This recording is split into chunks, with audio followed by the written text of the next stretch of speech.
50 grand? 114 grand. Oh, we had 114. That's what they walked out with right now. This was asking if he has 300 acres, how much money can he make off of it? No, that's what he's asking right now. This fool is asking him, he has 300 acres and he wants to grow weed, how much money?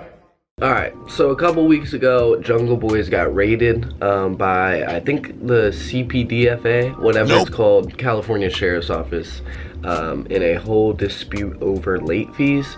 And essentially this just goes to show that there's a huge abuse of power in the cannabis market in California.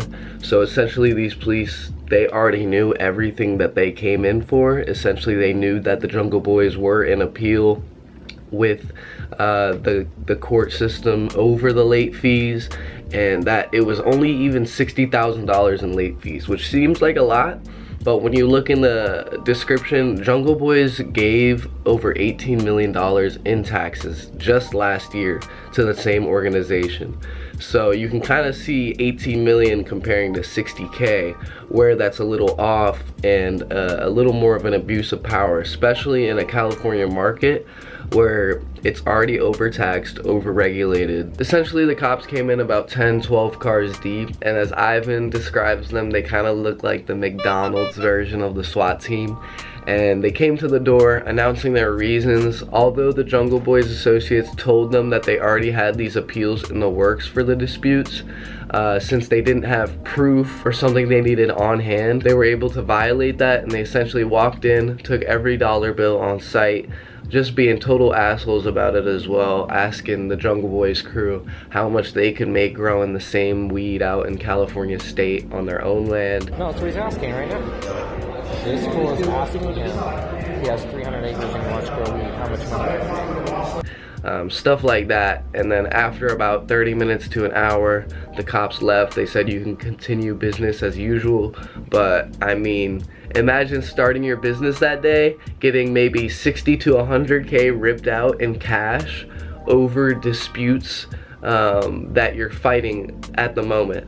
So you already technically lost that dispute because they just violated the whole entire court system. So this is just another showing of how abusive and just how trapped the California cannabis market is. Like, it's set up to make the lower men fail. Like, the people that are trying to come up as mom and pop shops, they're trying to cut them out. And you can see that the bigger brands that are more associated with the government coming up with federal legalization, they're gonna get pushed heavy. You're gonna see Amazon weed like no other.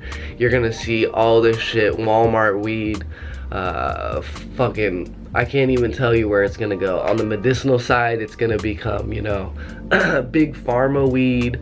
And I could get onto that topic of how they're gonna try and mess up the whole cannabis market for the whole country, but we'll save that for another video. This was a little bit of a summary of the whole Jungle Boys situation. This was a couple weeks old, so I didn't want to make anything too into detail, but it was definitely interesting and shocking to see how blatant they were with what they wanted to get done that day. So thank you for watching. Take it easy and peace.